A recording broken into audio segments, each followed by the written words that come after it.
बिस्मिल्लाहिर्रहमानिर्रहीम। अस्सलाम वालेकुम स्टूडेंट्स, उम्मीद है कि आप सब खैरियत से होंगे। स्टूडेंट्स, आज हम एक्सरसाइज नंबर 1.3 का क्वेश्चन नंबर 3 सॉल्व करेंगे, जिसमें लिखा हुआ है for the given sets verify the following laws through Venn diagram. ठीक है, गिवन सेट्स आपके पास मतलब के दो पार्ट्स हैं क्वेश्चन नंबर 3 के, ए और बी।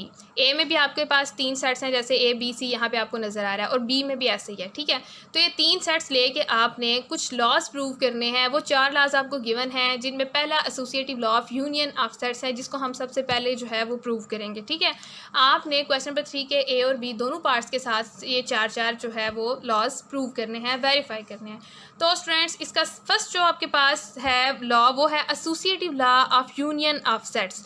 तो इससे रिलेटेड हमने क्वेश्चंस किए हैं, ठीक है, प्रीवियस एक्सरसाइज में किए हैं, यानी कि 1.2 में किए हैं। तो अभी फर्स्ट आपके पास ये है, इसको हम क्या इसमें करते हैं, हम क्या है कि हमारे पास 3 सेट्स होते हैं, A union into B union C is equal to A union B union C. यहाँ पे यानी कि कोई से भी 2 सेट्स को पहले सॉल्व कर लिया जाए, आंसर हमारे पास सेम इक्वल आएगा। ठीक है, तो ये चीज़ हमने यहाँ पे वेन डायग्राम के थ्रू भी शो करनी है। ठीक है, तो लेफ्ट हैंड साइड यहाँ पे देखते हैं, पहले हमारे पास क्या है, लेफ्ट हैंड साइड है हमारे पास A union into B union C.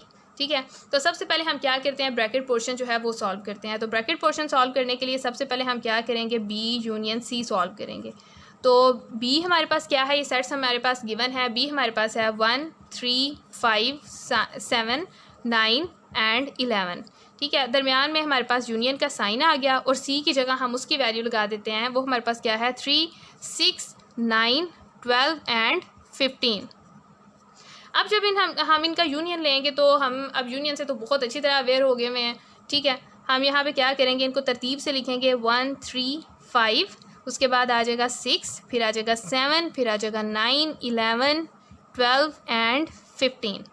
ठीक हो गया। ब्रैकेट पोर्शन सॉल्व करने के बाद हम क्या करेंगे, हमारे पास जो लेफ्ट हैंड साइड कंप्लीट थी, ए के साथ उसका यूनियन ले लेंगे। तो वो हमारे पास क्या हो जाएगा, now A union into B union सी।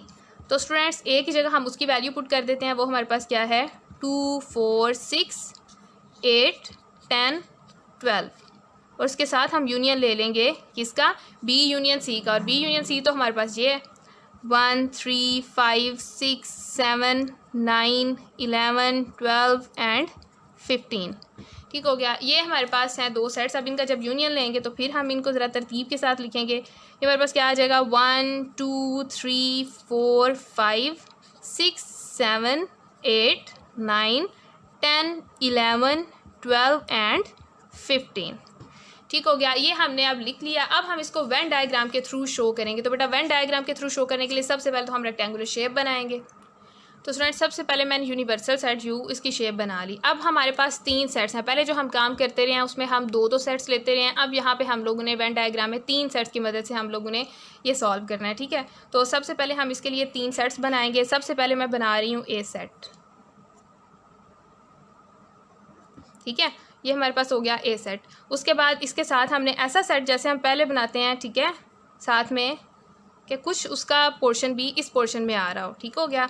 अब हमने लास्ट में बनाना है सी। 2 सेट्स हमारे पास हो गए। अब हमने लास्ट में जो बनाना है वो भी हमने इस तरीके से बनाना है कि सबका कुछ ना कुछ पोर्शन आपस में कॉमन हो, ताकि उनमें जो कॉमन एलिमेंट्स हों वो हम यहाँ पे लिख सकें। ठीक है, तो यहाँ पे पहला जो था उसको मैं कह देती हूँ ए है, ये मेरे पास बी हो गया, और ये मेरे पास क्या हो गया, सी। अब हम क्या करेंगे स्टूडेंट्स, यहाँ पे अपने अब देखना है कि हम काम करने क्या लगे हैं। ठीक है, प्रीवियस ही काम है, कोई मुश्किल चीज़ नहीं है। बेटा ये देखें, अगर यहाँ पे आपको ये पोर्शन नज़र आ रहा हो ना, तो ये ए और बी का कॉमन पोर्शन है। ठीक है, तो इसमें वो एलिमेंट्स आएंगे जो ए और बी में कॉमन है। तो अब हम देखते हैं ए और बी में कौन से कॉमन एलिमेंट्स हैं।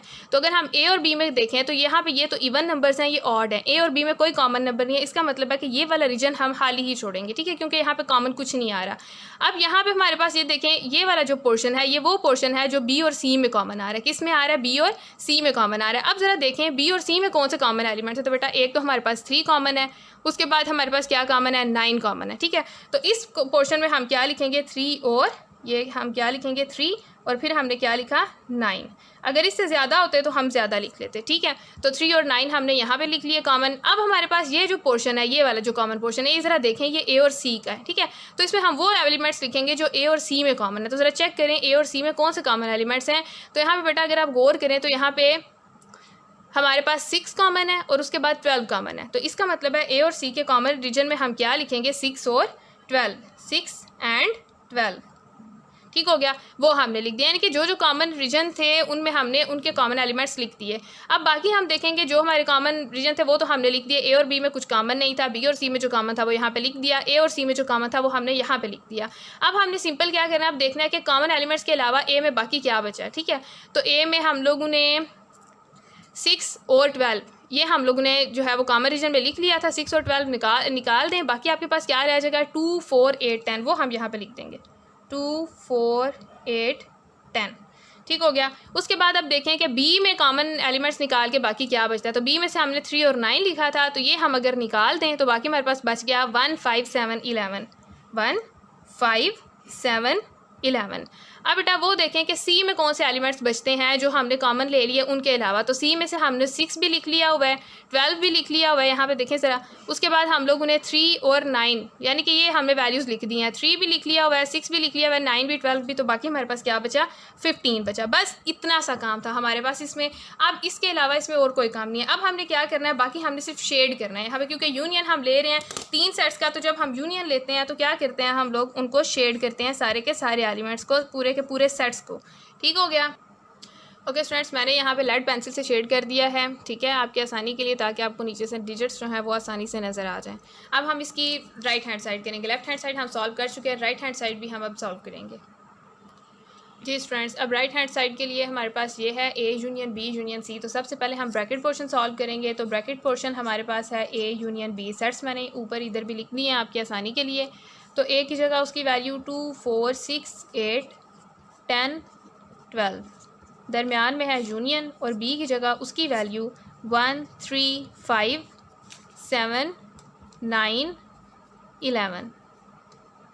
अब जब हम इन दोनों का यूनियन लेंगे तो हमारे पास कॉमन एलिमेंट्स आ जाएंगे 1 2 3 4, कॉमन नहीं सॉरी, एक तरतीब से एलिमेंट्स आ जाएंगे 5 6 7 8 9 10 11 एंड 12। ये हमारे पास एलिमेंट्स आ गए ए यूनियन बी के। अब हम क्या करेंगे, पूरी हमने राइट हैंड साइड सॉल्व करनी है, तो पूरी राइट हैंड साइड हम लिखेंगे नाउ ए यूनियन बी, और फिर इसका यूनियन हम किसके साथ ले लेंगे, सी के साथ। ठीक हो गया। तो पहले ए यूनियन बी जो हमने निकाला है उसकी वैल्यू पुट कर देते हैं। वो हमारे पास है 1 2 3 4 5 6 7 8 9 10 11 12, और यूनियन ले लेते हैं इसका सी के साथ, जो हमारे पास क्या है 3 6 9 12 एंड 15। बट आपने कोशिश करनी है कि मार्जिन लाइंस के बाहर आपका ना जाए। मेरा अब ज़रा चला गया है, अच्छी बात नहीं है, लेकिन नहीं जाना चाहिए। ठीक है, ओके जी। यहाँ पे आपके पास जब आप कॉमन सारे तरतीब के साथ यूनियन में लिखेंगे तो हमारे पास कौन से एलिमेंट्स आ जाएंगे, 3 4 5 6 7 8 9 10 11 12 एंड 15। ये हमारे पास जो हैं वो एलिमेंट्स यूनियन में आएंगे। अब हम इसकी वेन डायग्राम बनाएंगे, बिल्कुल ऐसे ही जैसे हमने लेफ्ट हैंड साइड की बनाई थी। इसकी वेन डायग्राम भी बिल्कुल वैसे ही बनेगी। सबसे पहले रेक्टेंगुलर शेप बना दी, उसके अंदर 3 सेट्स बना दिए, ठीक है, और इस तरह बनाए कि सब में कुछ ना कुछ कॉमन जो है वो रीजन हो। अब ज़रा देखें ए और बी में कुछ कॉमन नहीं है, हमने प्रीवियस अभी लेफ्ट हैंड साइड में भी देखा था, तो इस वजह से यहाँ पे इस एरिया में कुछ भी नहीं आएगा। अब बी और सी में हमारे पास क्या कॉमन है, तो ज़रा चेक कर लेते हैं। 3 कॉमन है दोनों में, उसके बाद 9 कॉमन है दोनों में, ठीक है, तो यहाँ पर आ जाएगा 3 एंड 9, सही हो गया, 3 एंड 9। उसके बाद ज़रा चेक करें कि ए और सी में क्या कॉमन है, ठीक है, जो ए और सी में कॉमन होगा वो हम यहाँ पे लिखेंगे। तो ए और सी में क्या कॉमन है जी, एक 6 कॉमन है दोनों में और दूसरा 12 कॉमन है, तो यहाँ पे हम लिखेंगे 6 एंड 12। लिख लिया जो जो कॉमन था तीनों सेट्स में। अब जो बाकी बच गया वो हम यहाँ पे लिख देंगे। ए में से अगर हम 6 और 12 निकाल दें, क्योंकि वो तो हम यहाँ पे लिख चुके हैं, बाकी हमारे पास क्या बच गया, 2 4 8 एंड 10, वो हमने यहाँ पे लिख दिया। अब ज़रा देखें कि बी में अगर हम लोग 3 और 9 निकाल दें तो बाकी हमारे पास क्या बचा, 1 5 7 11, ठीक हो गया। अब सी में से 6 12 और 3 9 निकाल दें, 3 6 12 और 9 निकाल दें तो बाकी क्या बचा, 15।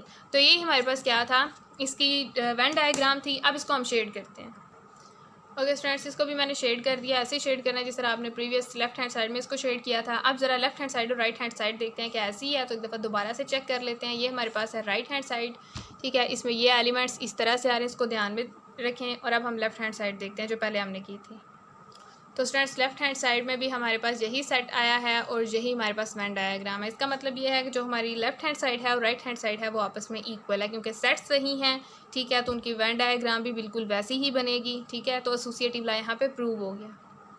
तो यहाँ पे हम लोग लिखेंगे hence left hand side is equal to right hand side, यानी कि A union into B union C is equal to A union B union C, और ये हमारे पास क्या हो गया, प्रूव्ड। ओके स्टूडेंट्स, अब हम इसी क्वेश्चन नंबर 3A पार्ट का सेकंड लॉ जो है वो प्रूव करेंगे, ठीक है, उसको वेरीफाई करेंगे। और सेकंड लॉ है associative law of intersection of sets. अभी हमने जो किया वो था associative law of union of sets. अब यहाँ पे उसमें डिफरेंस ये है कि वहाँ पे यूनियन था और यहाँ पे इंटरसेक्शन है, ठीक है, बस ये चीज़ इसमें हम लोग करेंगे, बाकी सेट्स हमारे पास वही सेम है। तो यहाँ पर हमारे पास लेफ्ट हैंड साइड स्टूडेंट्स क्या है, ये हमारे पास लेफ्ट हैंड साइड है A intersection B intersection C। तो सबसे पहले हम ब्रैकेट पोर्शन सॉल्व करेंगे। तो ब्रैकेट पोर्शन हमारे पास है B इंटरसेक्शन C। तो B की जगह उसकी वैल्यू पुट करें 1 3 5 7 9 11। उसके बाद है इंटरसेक्शन का साइन और साथ में आ गया C, वो हमारे पास है 3 6 9 12 एंड 15। अब इन दोनों में जो कॉमन एलिमेंट्स हैं वो यहाँ पे लिखेंगे, क्योंकि इंटरसेक्शन में कॉमन एलिमेंट्स लिखे जाते हैं। तो 3 दोनों में आ रहा है तो हम 3 यहाँ पे लिखेंगे। उसके बाद 9 दोनों में आ रहा है तो हम यहाँ पे 9 लिखेंगे। इसका मतलब है कि B इंटरसेक्शन C में जो कॉमन एलिमेंट्स हैं वो 3 9 है, यानी कि इंटरसेक्शन में ये एलिमेंट्स आ गए। अब ब्रैकेट पोर्शन के बाद A के साथ इसका इंटरसेक्शन लेंगे, ठीक है। तो हम यहाँ पे लिख देते हैं now A intersection into B intersection C, यानी कि पूरी लेफ्ट हैंड साइड अब हम इकट्ठी सॉल्व करेंगे। तो A की जगह उसकी वैल्यू 2 4 6 8 10 12 और दरमियान में साइन है इंटरसेक्शन का, तो वो हमने पुट कर दिया। और उसके बाद अब B इंटरसेक्शन C, वो हमारे पास है 3 9। अब स्टूडेंट्स इन दोनों सेट्स का इंटरसेक्शन लें और देखें कि कौन कौन से एलिमेंट्स कॉमन है। लेकिन यहाँ पे तो सूरत हाल ही चेंज है, हमें कोई कॉमन एलिमेंट नज़र नहीं आ रहा, ठीक है। इसमें हमारे पास सारे इवन नंबर्स हैं और जहाँ पे 3 भी ऑड है और 9 भी। इसका मतलब है हमारे पास कुछ भी कॉमन नहीं आ रहा, ठीक है। तो लेफ्ट हैंड साइड का आंसर तो हमारे पास एम्प्टी सेट हो गया। लेकिन अभी हमने इसकी वेन डायग्राम बनानी है, तो अब हम वो बनाते हैं। तो स्टूडेंट्स वेन डायग्राम के लिए सबसे पहले हमारा काम होता है रेक्टेंगुलर शेप बनाना, यानी कि यूनिवर्सल सेट बनाना। तो हमने बना लिया, ठीक है। अब इसके अंदर हमने क्या करना है, 3 सेट्स बनाने हैं, बिल्कुल ऐसे ही जैसे हमने यूनियन में बनाए थे, वही 3 सेट, क्योंकि हमारे पास यहाँ पे सेट्स बिल्कुल वही सेट हैं, ठीक है। ओके जी, मैंने 3 सेट्स बना दिए, A B और C जो हमारे सेट्स थे, ठीक है। आप इसकी जगह कंपस का इस्तेमाल कर सकते हैं, वो ज़्यादा सूटेबल होगा यहाँ पे, ठीक है जी। अब फ्रेंड्स हमने क्या करना है, वही काम कि A और B में हमारे पास क्या कॉमन एलिमेंट है, B और C में क्या है। सबसे पहले तो देखें B इंटरसेक्शन C के B और C में हमारे पास क्या कॉमन है, ठीक है। तो B और C का जो इंटरसेक्शन वाला पोर्शन है वो ये है, जिसमें सिर्फ B और C के कॉमन एलिमेंट्स लिखे जाते हैं। तो वो हमारे पास है 3 9 3 और 9, वो हमने लिख दिए, ठीक है। उसके बाद अब देखें कि A और B में हमारे पास क्या कॉमन एलिमेंट आ रहा है। A और B में हमारे पास कोई एलिमेंट नहीं कॉमन आ रहा है, क्योंकि A में इवन है तो B में ऑड है, ठीक है। तो इवन और ऑड तो कभी कॉमन नहीं हो सकते। उसके बाद अब देखें ज़रा A और C में क्या एलिमेंट्स कॉमन है। A और C में अगर हम देखें तो हमारे पास 6 और दरमियान में साथ में क्या आ जाएगा 12। तो A और C का ये कॉमन एरिया है यहाँ पे 6 और 12, ठीक हो गया। अब बेटा यहाँ पे क्या करना है, हमने बाकी एलिमेंट्स देखेंगे, जो बच गया वो यहाँ पे लिख देते हैं। A में जो बाकी एलिमेंट्स हैं वो हमारे पास क्या है, वो हमारे पास बच जाते हैं 6 और 12 को निकाल दें तो बाकी A में हमारे पास क्या एलिमेंट्स बच गए, 2 4 8 10 2 4 8 10। इसके अलावा B में अगर देखें तो B में हमारे पास क्या बच जाता है, 3 और 9 के अलावा। 3 और 9 तो हम लिख चुके ना, तो बाकी क्या बच गया 1 5 7 11 1 5 7 11। उसके बाद अब देखें ज़रा C में क्या एलिमेंट्स बचते हैं। ये C में कुछ तो लिख चुके हैं हम, 6 भी लिख चुके, ठीक है, ये भी लिख चुके, 12 उसके बाद लिख चुके, उसके बाद 3 और 9 लिख चुके, 3 और 9 भी लिख चुके, तो बाकी क्या हमारे पास बच गया 15। तो यहाँ पे हमने लिख लिया।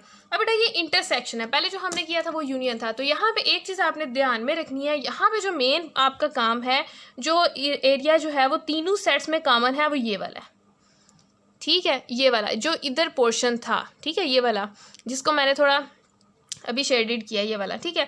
ये हमारे पास क्या था पोर्शन, ये हमारे पास था तीनों का इंटरसेक्शन का पोर्शन, ये जो हमने लेफ्ट हैंड साइड सॉल्व की है ना, वो बेसिकली हमारे पास ये दरमियान वाला एरिया था जिसमें ये ए में भी आ रहा था, ये देखिए ज़रा, इसमें ए का भी आ रहा है हिस्सा, इसमें बी का भी हिस्सा आ रहा है और इसमें सी का हिस्सा भी आ रहा है। तो बेसिकली ये हमारे पास कॉमन रीजन था, लेकिन इसमें हमारे पास कोई भी एलिमेंट कॉमन नहीं आया। दैट्स वाई इस तरह हमने कुछ भी नहीं लिखा। मेरी बात समझ आ रही है? मेरा यहाँ पे अगर डिस्टेंस कम है तो आप ज़्यादा रख सकते हैं, इससे कोई इशू नहीं है, बल्कि आपको रखना चाहिए, ठीक है।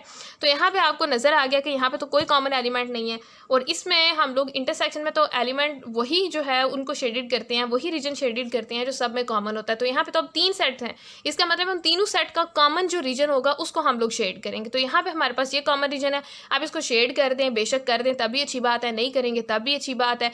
क्यों? क्योंकि यहाँ पे तो कुछ कॉमन है ही नहीं, लेकिन फिर भी जो रीजन इनमें कॉमन आ रहा है वो ये है, और इसमें कोई एलिमेंट कॉमन नहीं है। तो मैंने फिर भी इसको शेडेड कर दिया ताकि रीजन नज़र आ जाए, बेशक इसमें एलिमेंट कॉमन नहीं है। अगर आप नहीं भी शेड करते तो भी इसका कोई इशू नहीं है। तो ये थी इसकी लेफ्ट हैंड साइड। अब हम इसकी राइट हैंड साइड सॉल्व करते हैं।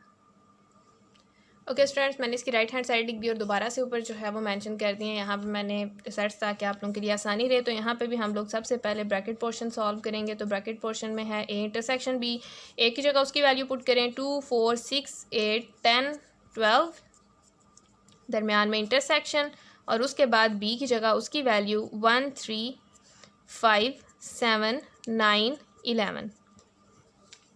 अब देखें बेटा इसमें कॉमन कौन से एलिमेंट्स हैं। तो यहाँ पे ये देखें तो ये तो सारे इवन नंबर्स हैं और ये सारे ऑड हैं, तो ये कैसे कॉमन हो सकते हैं? कुछ भी कॉमन नहीं हो सकता। तो इसका इंटरसेक्शन आ गया एम्प्टी सेट। अब ब्रैकेट पोर्शन तो सॉल्व हो गया, अब इसके साथ इंटरसेक्शन लेंगे हम सी के साथ, ठीक है।